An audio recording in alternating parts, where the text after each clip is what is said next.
Good morning. இன்னைக்கு Erode Kumar copy recipe மூலமாக நாங்கள் பார்க்க போகிறது எல்லாருக்கும் பிடிச்ச பருப்பு உருண்டை குழம்பு. இதுக்கு தேவையான சாமான் துவரம்பருப்பு, கடலைப்பருப்பு, பெருங்காயம், தேவையான அளவு உப்பு, கொஞ்சம் மஞ்சப்பொடி, சின்ன வெங்காயம். நான் ஒரு கப்பு இந்த அளவு வெங்காயத்தை உரித்து இதில் நறுக்கி வச்சுருக்கேன். அரைக்கிறதுக்கு காரத்துக்கு உருண்டைக்கு பச்சை மிளகா 3 வரமிளகா, 2 பச்சை மிளகா வச்சுருக்கேன். இப்போ எல்லாரும் செய்யறது எப்படின்னு பார்க்கலாம் வாங்க. இந்த பருப்பு பார்த்து ஊற வச்ச பருப்பு 250 கிராம் துவரம் பருப்பு, 150 கிராம் கடலைப்பருப்பு. என்னோட குழம்புல நான் துவரம் பருப்பு தான் நான் நிறைய போடுவேன். அரைக்கிறது தான் ரொம்ப பக்குவம். அந்த பக்குவமாக அரைச்சோம்னா நம்ம வேக வைக்க வேண்டிய அவசியம் இல்லை, நேரடியாக குழம்புல போட்டுடலாம். நான் அரைக்கிறதையும் காமிக்கிறேன் பாருங்க நீங்கள். இப்போ அரைக்கிறதுக்கானதை பார்க்குறோம். நம்ம வடிகட்டின பருப்பு, ரொம்ப வடிகட்டக்கூடாது, கொஞ்சம் தண்ணி இருக்கணும். தண்ணி கையில் பக்குவமாக இருக்கிறது, அந்த ஊறினதோடு இருக்கணும். இப்போ அதில் நான் மிளகா கிள்ளி போடுறேன். இப்போ நல்லா மசியறதுக்காக நான் அது கிள்ளுறேன்.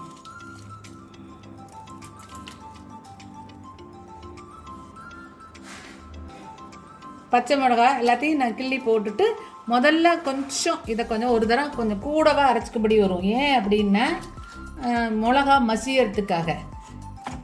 ஒரு நிமிஷம் பாருங்க எல்லாரும்.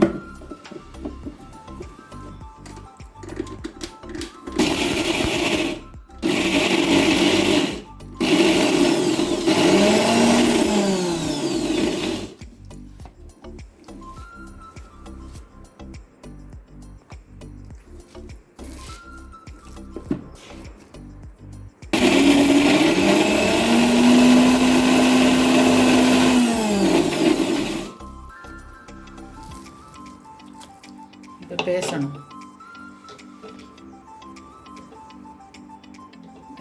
இப்போ பாருங்க, இந்த மாதிரி கையில் இப்படி கெட்டியாக இருந்தால் உங்களுக்கு நீங்கள் நேராக உருண்டையை உருட்டி குழம்புல போட்டுடலாம். மிச்சத்தையும் அரைக்கலாம். பாருங்க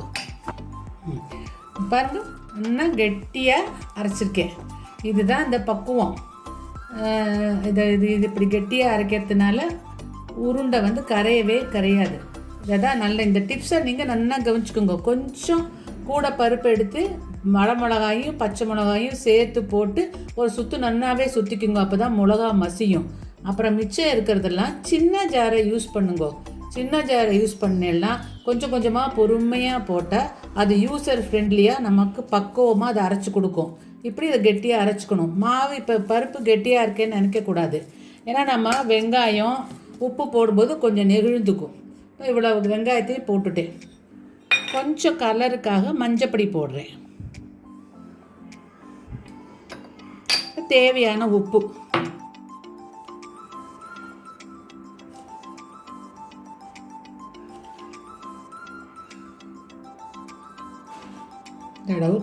இவ்வளோ உப்பு போட்டிருக்கேன். உப்பு காரம் இதெல்லாம் உங்களுடைய ஆப்ஷன். கொஞ்சம் பெருங்காயம், ஏன்னா பருப்பு சாமான் அப்படிங்கிறதுனால வாயு, எல்லா புரோட்டீனும் எல்லா பருப்புமே கொஞ்சம் வாயு தான். அதுக்காக கொஞ்சமாக பெருங்காயம். இப்போ இது எல்லாத்தையும் நல்லா மிக்ஸ் பண்ணிக்கலாம். வியூவர்ஸ், நீங்கள் நிறைய வெங்காயம் போட்டுடாதீங்க. ஏன்னா வெங்காயத்துக்கு நெழுந்துக்கிற தண்ணி விட்டுக்கும். அப்போ நம்ம கெட்டியாக அரைச்சா கூட ரொம்ப வெங்காயம் போட்டால் அது தண்ணி கொடுத்துரும். அப்போ உருண்டை கரைஞ்சி போகும். வெங்காயம் நிறைய போட்டால் நல்லாயிருக்கும். ஆனால் இது நம்ம வாசனைக்கு போட்டால் போதும். நம்ம ரிஸ்க் எடுக்க முடியாது. அதுக்காக கொஞ்சமாக போட்டுக்கோங்க. இறால் நம்ம இன்றைக்கி இதை 2 விதமாக இதை பண்ணுவாள். நேராக குழம்புக்கும் போடுவா. அப்புறம் உருண்டையில் ஆவியில் வேக வச்சு இட்லி தட்டில் அப்படியும் போடுவாள். ரெண்டுமே டேஸ்ட் நல்லாயிருக்கும். ஆனால் ரெண்டும் கொஞ்சம் டிஃப்ரெண்ட் டேஸ்ட்டாக இருக்கும். இன்றைக்கி உங்களுக்கு நான் ஆவியில் வேக வச்சு எடுத்து போடுறதையும் காமிக்கிறேன், நேரடியாக போடுறதையும் நம்ம பார்க்கலாம். நான் அதுக்காக என்ன பண்ணியிருக்கேன்னா, இட்லி பாத்திரத்தில்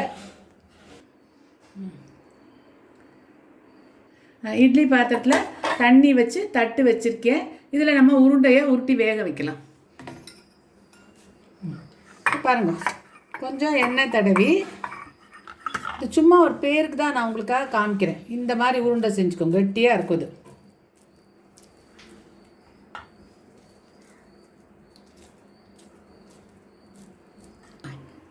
நான் அப்படி தான் வேக வைப்பேன். இட்லி பாத்திரத்தில் ஒரு பாத்திரத்தில் தண்ணி வச்சு இந்த தட்டை வேக வச்சுட்டாக்க இந்த இது ஒரு 10 நிமிஷத்தில் இது வெந்துடும். அது வேகட்டும். அதுக்குள்ளே நம்ம குழம்புக்கு தாளித்து கொட்டலாம். குழம்புக்கு என்னென்ன வேணும்னு பார்க்கலாம்.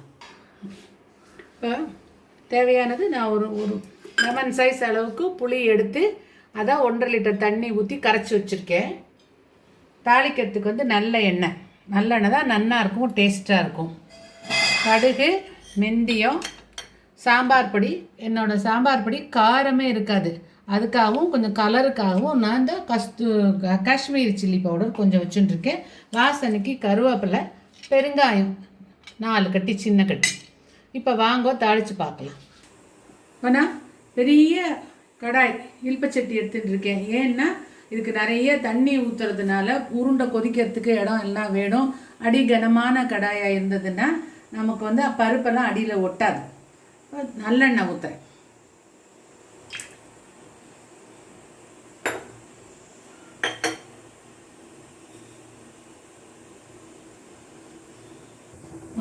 எண்ணெய் காஞ்சுட்டு கடுகு போடுறேன்,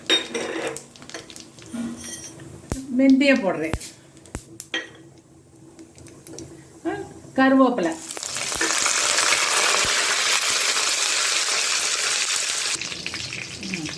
பாருங்க.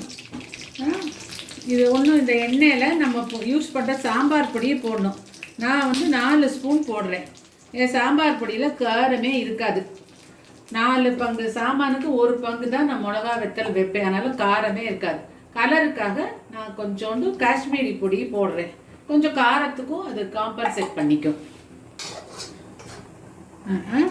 பொடியை போடும்போது அடுப்பை சின்னதாக வச்சுக்கிட்டு போடணும். இல்லைன்னா கவரும் அதை பொடி வந்து தீஞ்சு போயிடும்.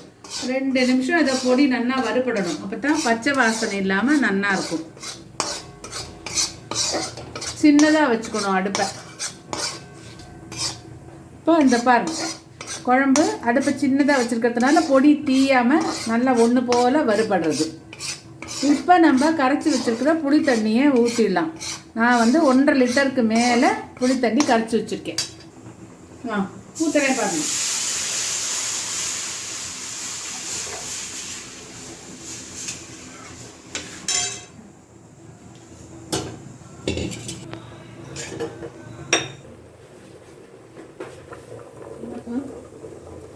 கொட்டினா கொட்டாமல் வருது.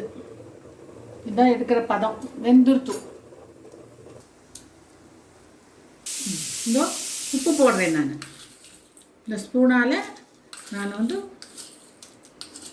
3 ஸ்பூன் அளவுக்கு உப்பு போட்டிருக்கேன். இப்போ நல்லா குழம்பு கொதிக்கிறது. இப்போ நம்ம உருண்டையை போடலாம். நான் உருண்டையை போடுறேன் பாருங்க. உருண்டையை போட்டுட்டு சின்னதாக வைக்கணும் அடுப்பை. இப்போ வந்து இந்த உருண்டை என்ன ஆகும்னா கும்முன்னு குழம்புலேருந்து மேலே எழும்பி வரும். நம்ம பீச்சுக்கெல்லாம் போனாக்க காத்தால வேளையில் சூரியன் வந்து கடல்லேருந்து வெளியில் வர்ற மாதிரி அந்த உருண்டை வந்து குழம்புலேருந்து வெளியில் வரும். பாருங்க. இப்போ அந்த குழம்பு பாருங்கள், உருண்டை வெளியில் வந்துடுத்து. இப்போ நம்ம ஒரு உருண்டையாக அப்படி போடலாம். ஆனால் ஒரு 2-3 உருண்டைக்கு நீங்கள் என்ன பண்ணணும், கொஞ்சம் வெயிட் பண்ணி அது மேலே வந்ததுக்கப்புறம் அடுத்தடுத்த உருண்டையே போடணும். ஒன்றோட ஒன்று ஒட்டிக்காமல் தானே மேலே நல்லா வந்துடும். ஒரு 2 மினிட் ஒரு ஃபியூ செகண்ட்ஸில் அது மேலே வந்துடும். இப்போ அந்த இது வந்துடுத்து பாருங்க. நம்ம போடலாம். எல்லாத்தையும் ஒன்றா போட்டுடலாம். கொஞ்சம் இடம் கொடுக்கணும். கீழே போய் எல்லாம் ஒன்றும் ஆகாத ஒட்டிக்காத மாதிரி அடுப்பை வந்து நீங்கள் பெருசுலேயே வச்சு போடலாம். குழம்பு கொதிக்கிறதே போடணும். அப்போ அது சீக்கிரம் மேலே வந்துடும். இப்படி எல்லா உருண்டையும் நம்ம போடலாம். பாருங்கள், எல்லா உருண்டையெல்லாம் கரையாமல் ஒன்றா மேலே வருது. எல்லா கிட்டத்தட்ட நான் பண்ணின இந்த இதுக்கு ஒரு 40 உருண்டை பக்கம் வந்திருக்கு. இந்த சைஸுக்கு போடும்போது மட்டும் இப்படி உங்களுக்கு வந்து நான் இந்த வீடியோ அதுக்கு தான் காமிக்கிறேன். ஒன்று போட்டுட்டு ஒரு ஒரு 2 செகண்ட் 3 செகண்ட் கழித்து அப்படி போடணும். போட்டால் அந்த உருண்டை இந்த உருண்டையும் ஒட்டிக்காது. இப்போ பாருங்கள், ஒன்றுமே கரையலை. அதே சமயம் எல்லாம் மேலே மேலே பால் மாதிரி வெளியே மேலே வந்துடுறது பாருங்க.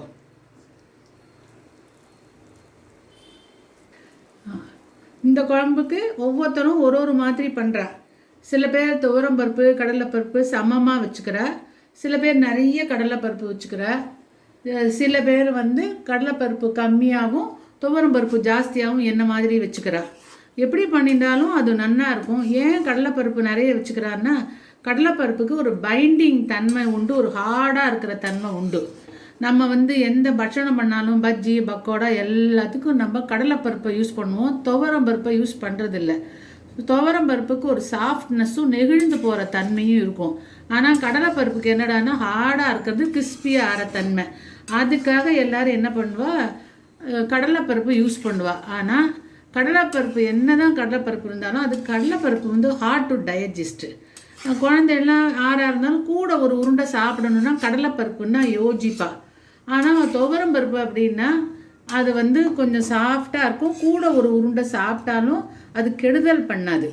அதுக்காகத்தான் துவரம்பருப்பு நிறையவும் கடலைப்பருப்பு கம்மியாகவும் போடுறது. இன்றைக்கி இந்த இதில் நான் என்னோடய எதிர்ப்பில் நானாக பண்ணும்போது இன்னும் கொஞ்சம் கூட நான் கடலைப்பருப்பு கம்மியாக தான் போட்டு பண்ணுவேன், அதுவும் நன்னா வரும். இப்போ பாருங்கள், ஒன்று கூட கரையலை, எல்லாமே வந்துடுத்து. இன்னும் ஒரு வேகிறதுக்கு நல்லது ஒரு 7லேருந்து 10 நிமிஷம் வரைக்கும் நல்லா வேக வச்சுரும்போது சின்னத்தில் வச்சு வேகும். நல்லா கொதி வந்ததுக்கப்புறம் மீடியம் ஃப்ளேமில் வச்சு நல்லா அது கொதிக்கட்டும், குழம்பும் உருண்டையும் சேரும். இப்போ நம்ம அந்த வேக வச்ச உருண்டையை போடுறதுக்கு ஒரு டிப் இருக்குது. வேக வச்ச உருண்டையை உடனே சுட சுட சுட குழம்புல போட்டுறாதீங்க. போட்டால் உருண்டையும் சூடு குழம்பும் சூடு. அப்போ நம்ம நிறைய துவரம்பருப்பு போட்டுக்கிறதுனால அது கரைஞ்சி போயிடும். அந்த உருண்டையெல்லாம் கொஞ்சம் ஆறினத்துக்கு அப்புறம், ஒரு பாதி ஆறினத்துக்கு அப்புறம் கொதிக்கிற குழம்புல போட்டுருங்கோ. அதுலேயும் குழம்பு போகும், அது வந்து அது கரையவும் கரையாது. எப்போதுமே இந்த மாதிரி டைரெக்டாக போடுறதுக்கும் வேக வச்சு போடுறதுக்கும் ஒரு டேஸ்ட்டு டிஃப்ரெண்ட்டு இருக்கும். ரெண்டுமே நன்னா இருக்கும். இது வந்து வேக வச்சு போட்டது ரொம்ப சாஃப்டாக இருக்கும். ஆனால் நேரடியாக போட்டது என்னடானா ஹார்டும் சாஃப்டும் ரெண்டும் கலந்ததாக இருக்கும். குழந்தை மிடில் ஏஜ்காரடுக்கெல்லாம் அந்த மாதிரி சாப்பிட்றதுக்கு தான் பிடிக்கும். இது வந்து ரொம்ப சாஃப்டாக இருக்கிறதுக்கு பெரியவாளுக்கு இந்த மாதிரி சாப்பிட்றதுக்கு பிடிக்கும். ரெண்டுமே நன்னா இருக்கும், ரெண்டுமே ஒரு டேஸ்ட் டிஃப்ரெண்ட் இருக்கும். இந்த நான் வந்து கடைசியில் திருப்பவும் என்னென்னு ஒரு டிப்ஸு நான் உங்களுக்கு கரெக்டாக சொல்கிறேன். அதே மாதிரி பண்ணினா நீங்கள் பயம் இல்லாமல் இது பண்ணலாம். இந்த உருண்டை குழம்பு வந்து எல்லாருக்கும் பிடிச்ச ஒரு யூனிவர்சல் டிஷ்ஷாக இருக்குது. அதனால் நீங்கள் இப்போ பாருங்க, எல்லாம் ஒன்றுமே கரையலை, எல்லாம் நன்னா வந்திருக்கு. இன்னும் கொஞ்சம் நன்னா கொதிக்கட்டும். ஏன் நிறைய நம்ம புளி தண்ணி நிறைய ஊற்றுறோம்னா இந்த பருப்பு சேர சேர சேர அது கெட்டியாகிடும். அப்புறம் வந்து நமக்கு கிரேவி குழம்பே இருக்காது, உருண்டை தான் இருக்கும். இப்போ இதுன்னா நல்லா கொதிச்சு வற்றும்போது நமக்கு குழம்பும் இருக்கும் உருண்டையும் இருக்கும். எல்லோரும் என்ன பண்ணுவான்னா குழம்பை ஊற்றி பிசைஞ்சுன்னுட்டு உருண்டையவே தொட்டு சாப்பிடுவான். இப்போ நான் அந்த வேக வச்ச உருண்டையே இதில் போடுறேன். இதுவும் இது வந்து ஹார்டாக இருக்குது, குழம்புல போடும்போது இது ஊறிடும். பாருங்க, எல்லாம் குழம்பெல்லாம் சேர்ந்து வந்துடுத்து, எல்லா உருண்டையும் மேலே வந்துடுத்து பாருங்க. ஒன்று கூட கரையலை, குழம்பெல்லாம் கலரே மாறி போயிடுச்சு, எல்லாம் ஒன்றா சேர்ந்து வந்துடுத்து, குழம்பு எல்லா உருண்டையும் வெந்துடுத்து. இப்போ நம்ம அடுப்பு அணைச்சிடலாம். டியர் வியூவர்ஸ், பாருங்க, நமக்கு சூப்பரான பருப்பு உருண்டை குழம்பு ரெடி ஆகிடுது. இதுக்கான திருப்பி இதோட செய்முறையை நான் திருப்பியும் டிப்ஸோடு உங்களுக்கு இன்னொரு தானே சொல்கிறேன். நான் வந்து துவரம்பருப்பு நிறைய வச்சுட்டுருக்கேன், கடலைப்பருப்பு கொஞ்சமாக தான் வச்சுட்டேன். பருப்பை அரைக்கும் போது நீங்கள் தண்ணியெல்லாம் வடிச்சுட்டு, தண்ணி வடிகட்டக்கூடாது, கொஞ்சம் தண்ணி இருக்கணும், ஈரப்பதமாக இருக்கணும். ஆனால் அரைக்கும் போது கொஞ்சம் கொஞ்சமாக சின்ன ஜாரை யூஸ் பண்ணி கெட்டியாக அரைச்சேன்னா உங்களுக்கு உருண்டை கரையவே கரையாது. அந்த அரைக்கிற பக்குவம் தான் அந்த குழம்புக்கே ரொம்ப முக்கியமானது. நீங்கள் அதை வந்து கொஞ்சம் கொஞ்சமாக சின்ன ஜாரில் போட்டு தண்ணி இல்லாமல் அரைச்சேன்னா வெங்காயமும் உப்பும் போடும்போது கொஞ்சம் தண்ணி விட்டுக்கும். ரொம்பவே தண்ணி இல்லாமல் போயிடுச்சுன்னா உருண்டையெல்லாம் ஹார்டாக போயிடும். ஆனால் இப்படி அரைச்சிக்கிட்டா நல்லா உருண்டையும் சாஃப்டாக இருக்கும், கரையவும் கரையாது. இதுதான் ரொம்ப முக்கியமான பக்குவம். இந்த நம்ம துவரம்பருப்பு சேர்க்கறதுனால என்னென்னா கூட 1-2 கூடவும் சாப்பிட்டுக்கலாம். கடலைப்பருப்புன்னா சாப்பிட்றதுக்கு எல்லோரும் கொஞ்சம் யோசிப்பா. எல்லோரும் என்ன பண்ணுறான்னா கடலைப்பருப்பு வந்து அவங்க உருண்டை கரையவே கரையாதுங்கிறதுக்காக நிறைய கடலைப்பருப்பு சேர்த்துக்கிறான். ஆனால் இந்த மாதிரி பண்ணினா கரையவும் கரையாது. அப்புறம் குழம்பு என்ன ஆகுனா ரொம்ப கடலைப்பருப்பு சேர்த்தா குழன்னு போகும். இங்கே அப்படி இருக்காது. குழம்பும் நிறைய நன்னா இருக்கும். ஓரளவுக்கு தான் திக்னஸ் வரும். அதே சமயத்தில் நமக்கு உருண்டையும் கரையவும் கரையாது, நன்னா இருக்கும். இது வந்து ஒரு யூனிவர்சல் டிஷ்ஷு. இன்றைக்கி நமக்கு சேர்ந்தவா மட்டும் இல்லை, நமக்கு வந்து நம்ம சவுத்தில் இருக்கோம் எல்லாருக்குமே இந்த டிஷ்ஷு பிடிச்ச டிஷ்ஷாக இருக்குது. நீங்களும் அதை செஞ்சு பார்த்து டென்ஷன் இல்லாமல் செஞ்சு பார்த்து இதே ப்ராசஸில் செஞ்சுட்டு சாப்பிட்டுட்டு உங்களோட ஃபீட்பேக்ஸ் கமெண்ட்ஸ் எல்லாம் இங்கே சொல்லுங்க. தேங்க்யூ ஃபார் வாட்சிங். Thank you for your support. Your support is our strength.